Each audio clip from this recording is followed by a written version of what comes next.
National environment and human rights foundation Chittagong জেলা কমিটি আয়োজিত স্বেচ্ছাসেবী সংগঠন মিলনমেলা 2024-এ 30টি সংগঠনের নেতৃবৃন্দকে নিয়ে মিলনমেলা অনুষ্ঠান অনুষ্ঠিত হয়েছে। চট্টগ্রামের অভিজাত Kazi restaurant CDA avenue GC circle চট্টগ্রামের হলরুমে শুক্রবার বিকেলে এ অনুষ্ঠানের আয়োজন করা হয়। অনুষ্ঠানে প্রধান অতিথি হিসেবে উপস্থিত ছিলেন চট্টগ্রাম জেলা আইনজীবী সমিতির সভাপতি অ্যাডভোকেট নাজিম উদ্দিন চৌধুরী। প্রধান বক্তা হিসেবে উপস্থিত ছিলেন national environment and human rights foundation channel Karnaphuli ও সিটিজ টাইমসের মাননীয় চেয়ারম্যান মোহাম্মদ আব্দুল আজিজ। বিশেষ অতিথি ছিলেন সংগঠনের মহাসচিব Mohammad Abdul Mannan, Bangladesh garments accessories and packaging manufacturers and exporters অ্যাসোসিয়েশনের আব্দুল ওয়াজেদ চৌধুরী সোহেল, এএসএম লজিস্টিক চট্টগ্রামের chairman Arif Hossain, ASM logistic চট্টগ্রামের managing director Nurul Islam Manju, community bank Bangladesh PLC SVP branch manager Mohammad Riaz Uddin, সংগঠনের কেন্দ্রীয় যুগ্ম মহাসচিব ইঞ্জিনিয়ার মোহাম্মদ আশরাফুল আমিন, ধর্ম বিষয়ক সম্পাদক হাফেজ কারি মাওলানা মোহাম্মদ ইব্রাহিম খলিল।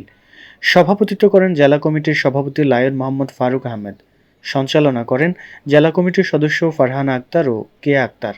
এ সময় উপস্থিত ছিলেন জেলা কমিটির সহসভাপতি অ্যাডভোকেট মোবারক হোসেন রিমু, সহসভাপতি এবং প্রোগ্রামটির আহ্বায়ক মোহাম্মদ ইনাম ইলাহি চৌধুরী, সহসভাপতি অধ্যক্ষ দেলোয়ার হোসেন, ভারপ্রাপ্ত সাধারণ সম্পাদক ইঞ্জিনিয়ার মামুনুর রশিদ, যুগ্ম সাধারণ সম্পাদক মোহাম্মদ আব্বাস উদ্দিন, যুগ্ম সাধারণ সম্পাদক মঞ্জুরুল আহমদ, অর্থ সম্পাদক মমিনুল হক খোকন, সাংগঠনিক সম্পাদক মোহাম্মদ নুরুদ্দিন, সহ স্বাস্থ্য বিষয়ক সম্পাদক আবুল কাশেম, মহিলা বিষয়ক সম্পাদিকা প্রিয়াঙ্কা দত্ত, সহ দপ্তর সম্পাদক হারুনুর রশিদ, প্রচার সম্পাদক ইব্রাহিম বাচ্চু, শিক্ষা বিষয়ক সম্পাদক আবুল কালাম আজাদ, মোহাম্মদ মুস্তাফা, সদস্য ফারহানা আক্তার, খালেদা আক্তার বিথি, ইয়াসমিন আক্তার মুন্নি, মনি আক্তার, তানিয়া আক্তার, কেয়া চৌধুরী, জাহাঙ্গীর আলম, আব্দুল করিম, শামসাদ আলম সহ অন্যান্য নেতৃবৃন্দ।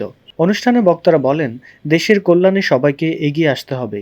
এ সময় ঘুষ দুর্নীতি বন্ধে সরকারকে কার্যকরী পদক্ষেপ নেয়ারও আহ্বান জানান বক্তারা। বক্তারা জানান, দেশকে এগিয়ে নিতে হলে প্রত্যেককেই স্বেচ্ছাসেবী হয়ে উঠতে হবে এবং জনকল্যাণে সরকারকেও সহযোগিতা করতে হবে। অনুষ্ঠানে 30টি সংগঠনের নেতৃবৃন্দকে সামাজিক ও মানবিক কাজের স্বীকৃতিস্বরূপ সম্মাননা ক্রেস্ট প্রদান করা হয়।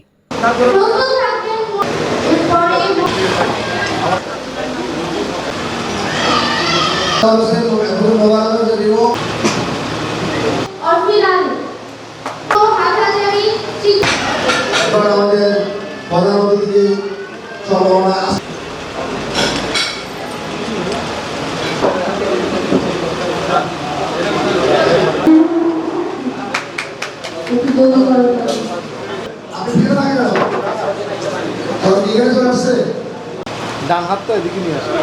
এরপর আমরা মঞ্চে ডেকে নিব